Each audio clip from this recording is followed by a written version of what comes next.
یا عبادی کلکم مذنب الا من عافیت فاستغفرونی اغفر لکم، اے میرے بندو تم سب گنہگار ہو مگر وہ جسے میں عافیت دے دوں، جسے میں بچا لوں، لہذا مجھ سے مغفرت طلب کرو، میں تمہیں مغفرت عطا کروں گا۔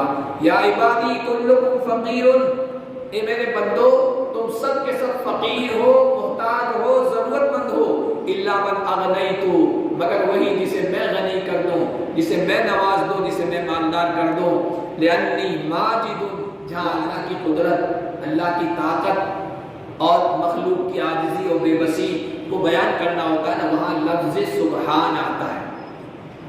اب دیکھیے فرشتوں نے یہی کہا سبحانک لا علم لنا الا ما علمتنا، اپنے قدرت کو بیان کیا۔ معراج پر نبی پاک صلی اللہ علیہ وسلم کو لے گئے تو کہا سبحان الذی اسری بعبدہ، انسانوں کے لیے جانوروں سواریوں کو، گھوڑے کو، اونٹ جیسے ان طاقتور جانوروں کو انسانوں کے تابع کر دیا، انسانوں پر بوجھ ڈال رہا ہے اور ان پر سواری کر رہا ہے، کیسی طاقتور مخلوق کو اپنے تابع کیا ہوا ہے۔ تو کہا سبحان الذی سخر لنا ھذا وما كنا له مقرنین، اللہ نے اپنی قدرت اور طاقت سے سمندر کی گہرائی میں مچھلی کے پیٹ میں سے یونس کی آواز سنی اور لبیک ان کی پکار پر لبیک کہا، ان کو بچا لیا۔ تو کہا لا الہ الا انت سبحانک انی کنت من الظالمین۔ قرآن میں غور کرتے چلے جائیں گے، جہاں جہاں سبحان آیا ہے وہاں اللہ کی قدرت عجیب طریقے سے بیان کی گئی ہے، اسی لیے یہ لفظ اللہ کو بہت پسند ہے، سبحان کا لفظ اللہ کو بہت پسند ہے۔ نبی علیہ السلام نے ارشاد فرمایا آپ کو اللہ تعالیٰ نے قرآن کی حقانیت، سچائی اور باطل معبودوں کی حقیقت کو بیان کیا تھا، اور نبی علیہ السلام سے یہ ارشاد فرمایا تھا کہ آپ اپنے مشن میں لگے رہیے، قرآن کا انکار کرنے والے آپ کو اذیت اور تکلیف پہنچانے کی کوشش کرتے رہتے ہیں، ہم سب کو جانتے ہیں، سب ہماری نگاہ میں ہیں، وقت آنے پر ہم نمٹ لیں گے، ان کی باتیں آپ کو غم میں نہ ڈالیں۔ یہ سورت کی آخری آیات ہیں، اس میں اللہ تعالیٰ نے اپنی توحید اور اپنی قدرت کی دلیلیں بیان فرمائی ہیں اور اس بات کو ثابت کیا ہے کہ ہم انسانوں کے مرنے کے بعد ان کو دوبارہ زندہ کرنے پر قادر ہیں، یہ ہماری قدرت میں ہے، ہمارے اختیار میں ہے۔ قرآن جب نازل ہو رہا تھا، اللہ کے نبی صلی اللہ علیہ وسلم قرآن کا پیغام انسانوں تک پہنچا رہے تھے، تو قرآن کے جو بنیادی مضامین ہیں، بنیادی باتیں ہیں، ان میں توحید ہے، نبی کی نبوت اور رسالت ہے، قرآن کی سچائی ہے اور مرنے کے بعد دوبارہ پیدا کیا جانا ہے۔ تو لوگ مرنے کے بعد دوبارہ پیدا ہونے کو نہیں مانتے تھے، اس کا انکار کرتے تھے کہ یہ کیسے ہوگا۔ اَإِذَا ضَلَلْنَا فِي الْأَرْضِ أَإِنَّا لَفِي خَلْقٍ جَدِيدٍ، کیا جب ہم مر جائیں گے، مٹی میں رنگ مل جائیں گے، ریزہ ریزہ ہو جائیں گے، تو کیا دوبارہ پیدا کیے جائیں گے؟ اَإِذَا كُنَّا عِظَامًا نَخِرَةً، جب ہم ہڈیاں وہ بھی بھری ہڈیاں بن جائیں گے، ریزہ ریزہ ہو جائیں گے، ان کو کون دوبارہ پیدا کرے گا؟ کیا پھر دوبارہ جی اٹھیں گے؟ یہ کیسے ممکن ہے؟ اسی طرح مختلف جگہوں پر ان کے اس اعتراض کو، انکار کو قرآن میں بیان کیا گیا ہے۔ مکے کا ایک سردار تھا عاص بن وائل، اللہ کے نبی صلی اللہ علیہ وسلم کے پاس مکے کے میدان سے بطحا سے ایک بوسیدہ ہڈی لے کے آیا اور وہ پرانی سی ہڈی لا کر نبی پاک صلی اللہ علیہ وسلم کے سامنے آ کے بیٹھا اور اس نے اس کو یوں کیا ہاتھ سے ففتحہ بیدہ، اس کو چورا چورا کر دیا، ثم نفخ فیہ، اور پھر اس نے یوں پھونک ماری، پھونک کے ذریعے سے جو ہڈی کے تھے وہ اڑ گئے، اور اس کے بعد کہنے لگا ایحیی اللہ ھذہ بعد اماتتھا، اس طرح مر جانے کے بعد، ریزہ ریزہ ہو جانے کے بعد اللہ دوبارہ اس طرح پیدا کر دے گا؟ تو نبی علیہ الصلوۃ والسلام نے اس سے کہا کہ نعم، ان اللہ یمیتک ثم یحییک ثم یبعثک ثم یدخلک جہنم، اللہ تجھے بھی مارے گا، پھر تجھے موت دے گا، پھر دوبارہ تجھے اٹھا دے گا، زندہ کر دے گا، اور پھر قیامت کا انکار کرنے کی وجہ سے تجھے جہنم میں داخل کر دے گا۔ تیرے ساتھ بھی یہی معاملہ ہونا ہے، دوبارہ اللہ تجھے بھی زندہ کرے گا۔ اسی طرح مکے کا ایک سردار تھا امیہ ابن خلف جوہی، وہ مکے کی قبرستان سے ایک بوسیدہ پرانی ہڈی لے کے آیا، اور اس نے بھی ایسا ہی کیا، حضور علیہ الصلوۃ والسلام کے پاس لا کر جو چولہا کیا، اس کو اڑایا، وہ کہنے لگا کیا ایقدر اللہ علی اماتۃ ھذہ علی اعادۃ ھذہ، کیا اللہ اس کو دوبارہ پیدا کرنے پر قادر ہے؟ تو قرآن نے اس کا جواب دیا، 16ویں پارے میں آپ پڑھ چکے ہیں کہ یقول الانسان اذا ما مت لسوف اخرج حیا، انسان یہ کہتا ہے جب میں مر جاؤں گا دوبارہ زندہ ہو کر نکالا جاؤں گا۔ اولا یذکر الانسان انا خلقناه من قبل ولم یک شیئا، اللہ نے جواب دیا کیا انسان اس بات پر غور نہیں کرتا ہے کہ ہم نے اس کو اس وقت پیدا کیا جب کہ وہ کچھ نہیں تھا، لم یک شیئا، کچھ بھی نہیں تھا، هل اتى على الانسان حین من الدهر لم یکن شیئا مذکورا، کیا انسان اس بات پر غور نہیں کرتا کہ اس پر ایک زمانہ، ایک عرصہ ایسا گزرا ہے کہ وہ قابل ذکر چیز ہی نہیں تھا، لم یکن شیئا مذکورا، انا خلقنا الانسان من نطفہ، ہم نے انسان کو نطفے سے، آب کے قطرے سے پیدا کیا ہے۔ یہی عاصم بن وائل، اس کے اوپر قرض تھا حضرت خباب بن عرد کا۔ خباب بن عرد ایک صحابی تھے، مزدوری کرتے تھے، لوہے کا کام کیا کرتے تھے، تلواریں بنایا کرتے تھے۔ زمانہ جاہلیت میں اسلام سے پہلے عاصم بن وائل کی انہوں نے تلوار بنائی تھی اور چودھری نے پیسے نہیں دیے تھے۔ پھر اللہ کا کرنا ایسا ہوا، نبی پاک صلی اللہ علیہ وسلم نبی بنا کر بھیجے گئے تو حضرت خباب بن عرد کو اسلام کی سعادت مل گئی، مسلمان ہو گئے۔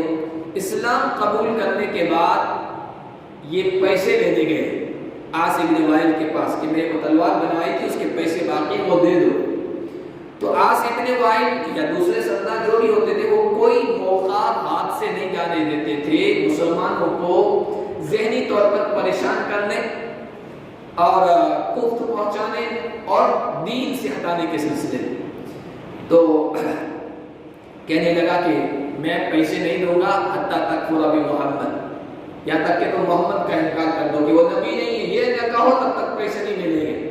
تو حضرت خباب نے کہا کہ لا اکفر بمحمد، محمد کا تو انکار نہیں کر سکتا ہوں، یہاں تک کہ تم مجھے مار بھی دے، پھر اللہ مجھے زندہ کر دے تب بھی نہیں، قیامت آ جائے گی لیکن محمد کا دامن نہیں چھوڑ سکتا ہوں۔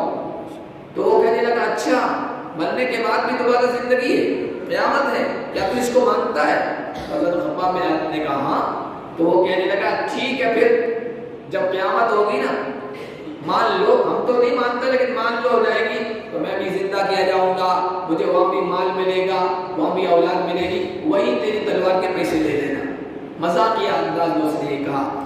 تو اللہ تعالیٰ نے اس کا بھی جواب دیا، وہ بھی 16ویں پارے میں آیا ہے۔ اللہ تعالیٰ نے بیان فرمایا کہ افرائیت الذی کفر بآیاتنا وقال لأوتین مالا وولدا، کیا آپ نے اس شخص کو دیکھا جو ہماری آیتوں کا انکار کرتا ہے، ہماری قدرت کا انکار کرتا ہے اور کہتا ہے کہ مجھے وہاں مال اولاد دی جائے گی اور وہیں لے لینا تم اپنے پیسے۔ اطلع الغیب ام اتخذ عند الرحمن عہدا، کیا اس کو غیب کا پتہ چل گیا یا اللہ کے ہاں اس نے معاہدہ کر لیا کہ میں وہاں جب پہنچوں گا تو مجھے یہ چیزیں ملنی چاہیے؟ کلا ہرگز نہیں، اس کی یہ سوچ غلط ہے، جو یہ کہہ رہا ہے اس کو ہم لکھ رہے ہیں اور اس کو ہم عذاب کی طرف کھینچیں گے، اور اس کی باتوں کو ہم سب دیکھ رہے ہیں، اور یہ ہمارے پاس تنہا آئے گا، اکیلا آئے گا، کچھ بھی ساتھ میں نہیں لے آئے گا۔ اس طرح لوگوں نے یہ کہا کہ مرنے کے بعد دوبارہ کیسے زندہ کیے جائیں گے۔ اللہ نے آج اس کی دلیل دی ہے اور ان کے انکار کو رد کیا ہے، اور انسان کو یہ بتایا کہ تو یہ کہہ رہا ہے کہ مرنے کے بعد دوبارہ کیسے زندہ کیا جاؤں گا، اپنی ذات پر غور کر۔ اولم یری الانسان انا خلقناه من نطفہ فاذا هو خصیم مبین، کیا انسان غور نہیں کرتا ہے کہ ہم نے اس کو نطفے سے پیدا کیا؟ اصل میں قیامت کا جو انکار کرتے تھے یا رسولوں کے سچ پیغام کا یا قرآن کا انکار کرتے تھے، یہ تکبر کی وجہ سے، گھمنڈ کی وجہ سے، ضد کی وجہ سے۔ تو اللہ تعالیٰ نے انسان کی حقیقت بھی بتائی کہ انسان اپنی جو اصلیت ہے اس کو جب بھول جاتا ہے تو تکبر میں مبتلا ہوتا ہے۔ ذرا غور کرے، ہم نے کس چیز سے پیدا کیا؟ نطفے سے۔ نطفہ کہتے ہیں صاف پانی کے قطرے کو، مراد ہے منی کا قطرہ جو پیشاب کی طرح گندا اور ناپاک ہے، کپڑوں پر لگ جائے اور جسم پر لگ جائے تو گھن محسوس ہو، جب تک پاک نہ کرو تو آپ نماز نہیں پڑھ سکتے۔ اتنی حقیر گھٹیا اور چیز سے ہم نے انسان کو پیدا کیا ہے، جو ایسی چیز سے پیدا ہوا ہے اس کو تکبر کرنے کا کیا حق بنتا ہے، اس کو گھمنڈ میں مبتلا ہونے کا کیا حق بنتا ہے؟ انسان اپنی اصلیت پر غور نہیں کرتا، وہ نطفے سے پیدا کیا گیا ہے۔ وہ ایک بزرگ کے بارے میں آتا ہے کہ ان کے سامنے سے ایک نوجوان جا رہا تھا، مستی میں، شباب جوانی کی مستی میں، تو بزرگ نے اس کو سمجھایا، نصیحت کی کہ بھائی اس طرح کر کر مت چل، لا تمشی فی الارض مرحا ان اللہ لا یحب کل مختال فخور، اس طرح کرنے والے کو اور اللہ تعالیٰ عقل کی چال کو پسند نہیں کرتا ہے۔ تو کہنے لگا کہ آپ مجھے نہیں پہچانتے، میں کون ہوں؟ تو اللہ والے نے کہا اچھی طرح سے پہچانتا ہوں کہ تو کون ہے، تو کیا تھا، ابھی کون ہے، آگے کیا بنے گا، سب میں جانتا ہوں۔ اولک نطفۃ قذرہ، اللہ والے نے کہا تو پہلے کیا تھا وہ بھی جانتا ہوں، ایک گھٹیا پانی کا قطرہ تھا تو، وتحمل وآخرک جیفۃ مضغہ، اور تیرا انجام کیا ہونا ہے، تو مردہ ہو جائے گا، مردہ کیڑے کھائیں گے، انتہائی بدبودار مردہ ہو جائے گا، کیڑے تجھے کھائیں گے، اور ابھی بینہما تحمل قذرہ، 1.5-2 کلو گندگی اپنے پیٹ کے اندر لے کے گھوم رہا ہے، یہ تیری حقیقت ہے، یہ تیری حیثیت ہے، تجھے جانتا ہوں۔ تو انسان اپنی حقیقت پر غور کرے تو کبھی گھمنڈ میں مبتلا نہیں ہوگا، اور تکبر کی وجہ سے سچ بات کو انسان قبول کرنے سے انکار کرتا ہے۔ اللہ نے فرمایا انسان نے غور نہیں کیا کہ ہم نے نطفے سے پیدا کیا ہے، فَإِذَا هُوَ خَصِيمٌ مُبِينٌ، پھر وہ کھلا جھگڑالو بن جاتا۔ اپنی ذات پر غور کرے، اللہ کی قدرت ہے کہ انسان کا جسم بنایا، اس کا چہرہ خوبصورت بنایا، اور تھا کیا، پہلے قطرہ تھا، پھر اس کو خون میں بدل دیا گیا، پھر وہ گوشت کا لوتھڑا بنا، پھر اس میں ہڈیاں بنی، پھر اللہ نے اپنی قدرت سے اس پر گوشت چڑھایا، اس گوشت کی حفاظت کے لیے اوپر کھال کا نظام کیا، اور پھر اتنا بہترین حسین انسان وجود میں آیا۔ تبارک اللہ احسن الخالقین، کیا ہی بہترین پیدا کرنے والا اللہ ہے، اس کی ذات بابرکت ہے۔ اس اللہ نے یہ زبان اس کو دی، گوشت کا معمولی سا لوتھڑا ہے، ٹکڑا ہے، اتنی باریک سی ایک چیز ہے، لیکن جب بولتی ہے بڑی تیزی کے ساتھ، جب بولنے کی اور گویائی کی باری آئی تو خود ہمارے خلاف بولتا ہے۔ اللہ کی قدرت میں دلیلیں پیش کرتا ہے کہ نہیں، وہ دوبارہ پیدا کرنے پر قادر نہیں ہے، جھگڑالو بن جاتا ہے، بحث کرتا ہے۔ ضرب لنا مثلا ونسی خلقہ، ہمارے سامنے مثالیں بیان کرتا ہے، وہی مثالیں ہڈی لا کر اس کو چورا چورا کر کے اور اس میں پھونک مار کے کہتا ہے اس کو دوبارہ کیسے پیدا کیا جائے گا، اور اپنی تخلیق بھول گیا۔ کہتا ہے من یحیی العظام وہی رمیم، ان ہڈیوں کو بوسیدہ ہونے کے بعد کون زندہ کرے گا؟ قل، اے نبی آپ کہہ دیجئے، یحییھا الذی انشأھا اول مرہ، اس کو وہ ذات پیدا کرے گی جس نے اس کو پہلی مرتبہ پیدا کیا ہے۔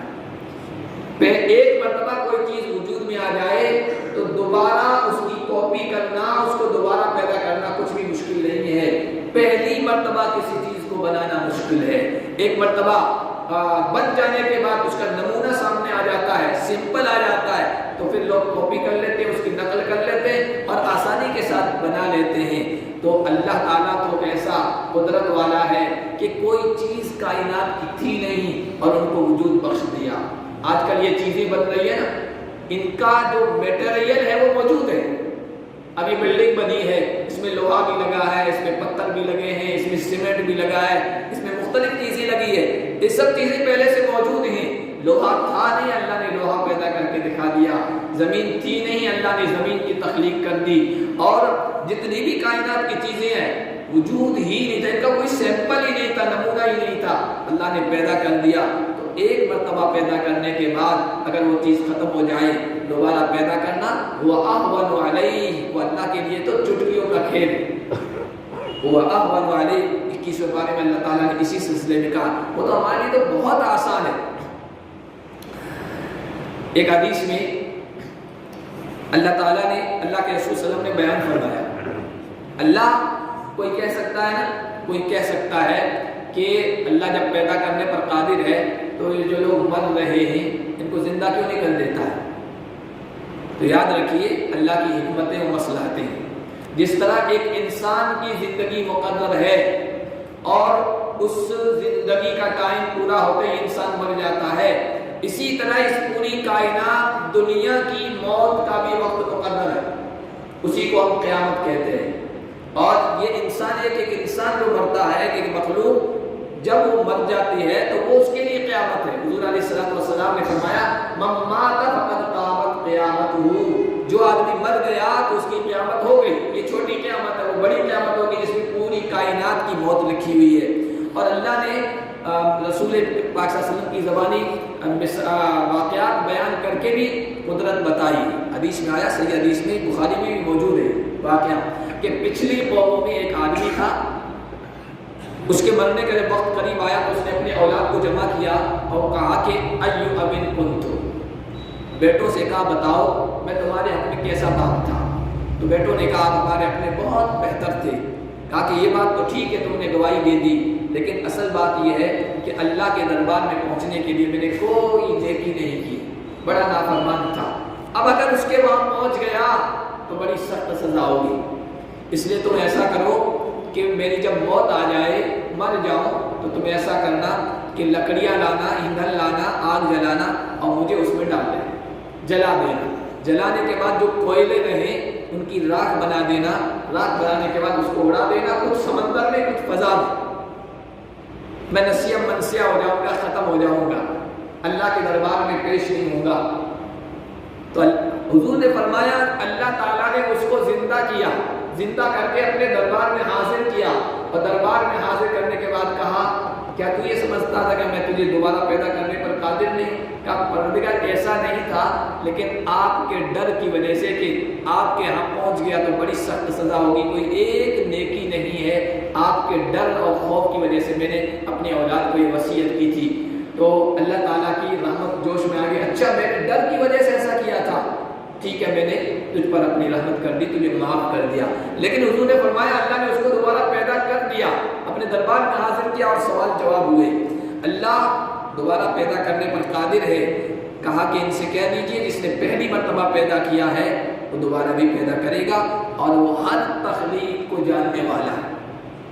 کون سی چیز کس طرح پیدا کی جاتی ہے؟ آپ لوگ کاروبار کرتے ہیں کپڑوں کا، کس کپڑے میں کس طرح کی رنگت کرنی ہے، کون سا کلر کتنا ڈالنا ہے، جو اس میدان کا ماہر ہوتا ہے اس کو سب پتہ ہوتا ہے ہر طرح کا۔ اللہ ہمارے تخلیق کرنے والے ہمیں، پیدا کرنے والے ہمیں، اور ہر طرح کی تخلیق کے بارے میں ہم جانتے ہیں، ہر چیز کے وجود، اس میں پائی جانے والی چیز کے بارے میں جانتے ہیں، کون سی چیز کہاں گئی، زمین میں مل گئی، کون سی چیز فضا میں تحلیل ہو گئی، کون سی چیز کو کوئی جانور کھا گیا اور ان کو دوبارہ کیسے زندہ کرنا ہے، سب ہم اچھی طریقے سے جانتے ہیں۔ اور کس طریقے سے پیدا کرنا، آگے جو اللہ کے یہ لفظ آ رہا ہے الخلاق، مبالغے کا صیغہ ہے، وہ بہت زیادہ ہر طریقے سے پیدا کرنے والا ہے۔ اس نے اپنی قدرت دکھائی تو آدم کو بغیر ماں باپ کے پیدا کر کے دکھا دیا، اس نے اپنی قدرت دکھائی تو آدم کی پسلی سے حوا کو پیدا کر کے دکھا دیا، اور اس نے اپنے قدرت دکھائی تو قدرت کا نمونہ یہ سامنے آیا کہ بغیر باپ کے عیسیٰ کو بھی پیدا کر کے دکھا دیا. وہ خلاق کا پیدا کرنے والا ہے. الذی جعل لکم من الشجر الاخضر نارا فاذا انتم منه توقدون. وہ قدرت والا اللہ جس نے ہرے بھرے درخت سے تمہارے لیے آگ نکالی اور پھر تم اس میں سے آگ جلاتے ہو. یہ جو چکماک ہوتا ہے پتھروں کے ذریعے سے رگڑ کر آگ جلائی جاتی تھی، اسی طرح کہتے ہیں عربوں میں مرخ اور ایک اور نام کا درخت تھا، ہرے ہری بھری ٹہنیاں توڑ کر ان کو رگڑتے تھے تو اس میں سے آگ نکل جاتی تھی. اسی طرح اب جنگلوں میں جو تحقیق کی جا رہی ہے، ریسرچ کی جا رہی ہے، سائنس کر رہی ہے، اس میں ایسی باتیں سامنے آئی ہے کہ ہرے بھرے درخت کی ٹہنیاں ان کو آپس میں رگڑو تو آگ پیدا ہو جاتی ہے. اللہ جو متضاد اپوزٹ چیزوں کے ذریعے سے کوئی چیز پیدا کر دے، آگ اور پانی، دو آدمی ہوں، دونوں میں زمین و آسمان کا فرق ہے، بالکل الٹی گرتی اولاد دونوں ہیں. آگ اور پانی، کسی دو شخص میں آپس میں دشمنی تو کہتے ہیں وہ تو آگ پانی کیسے جمع ہو گئے، کیسے اکٹھا ہو گئے. جو متضاد اپوزٹ چیزوں کو بھی جمع کر دے اور ان میں کسی چیز کو وجود بخش دے، وہ سب کچھ کر سکتا ہے. آگ کے ذریعے سے، پانی کے ذریعے سے اللہ تبارک و تعالیٰ آگ پیدا کر رہا ہے. حالانکہ پانی اور آگ کا کوئی آپس میں واسطہ نہیں، کوئی جوڑ نہیں. آج جو بجلی پیدا ہو رہی ہے، کرنٹ پیدا ہو رہا ہے، کیسے پیدا ہو رہا ہے؟ پانی کے ذریعے سے. دیووں کے اوپر سے پانی ٹپکایا جاتا ہے، گرایا جاتا ہے، اس کے ذریعے سے یہ آگ پیدا کی جا رہی ہے، کرنٹ پیدا کیا جا رہا ہے اور یہ بجلی پیدا کی جا رہی ہے. اسی طرح ہرے بھرے درختوں کو چکماک کے طور پر استعمال کرتے ہیں، اس میں سے آگ نکلتی ہے. جو اس طرح آگ سے پانی یا پانی سے آگ نکال رہا ہے، وہ اللہ اس پر قدرت ہے، قادر ہے کہ وہ تمہیں بھی پیدا کر دے.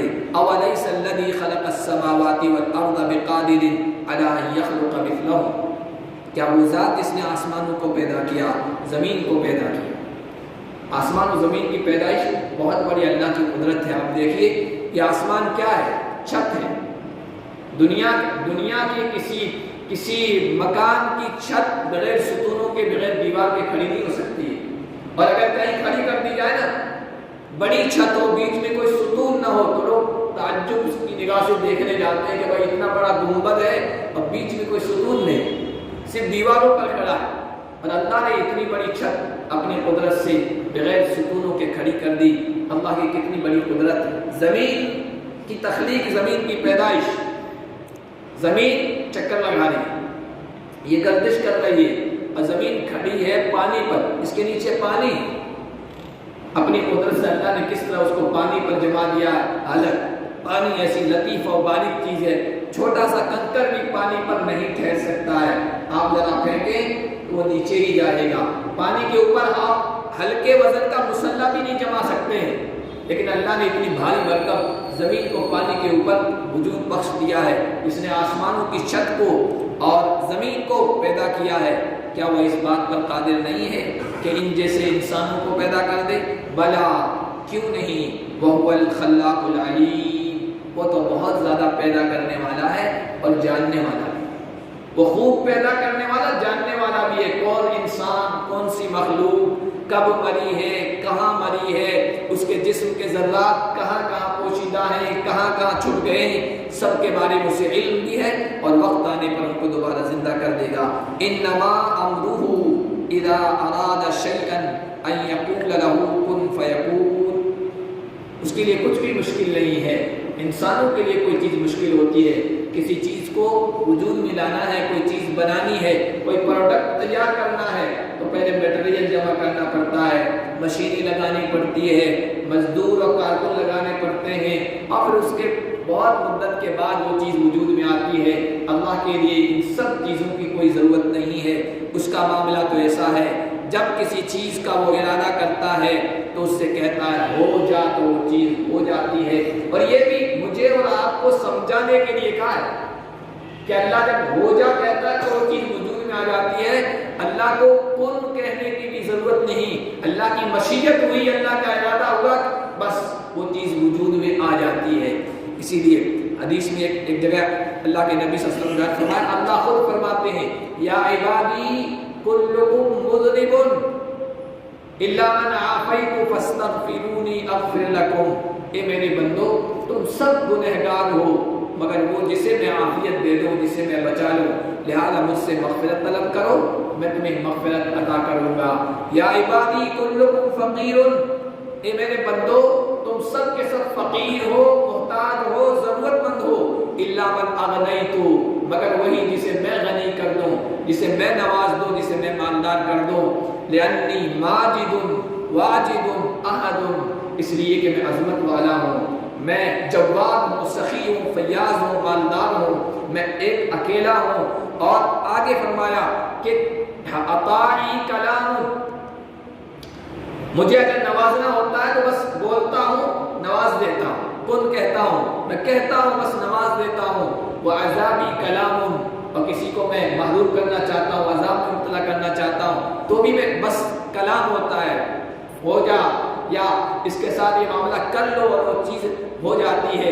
آگے اللہ تعالیٰ نے اخیر میں یہی جملہ کہا کہ جب میں یہ کہتا ہوں ہو جا، کلامی کن، میرا جو کلام ہوتا ہے وہ کن ہوتا ہے، کسی چیز کے بارے میں کہتا ہوں ہو جا، مشیت ہوتی ہے، ارادہ ہوتا ہے اور وہ چیز وجود میں آ جاتی ہے۔ تو اللہ کا معاملہ تو ایسا ہے، جب کسی چیز کا ارادہ کرتا ہے، اس کو کہتا ہے ہو جا تو وہ چیز وجود میں آ جاتی ہے۔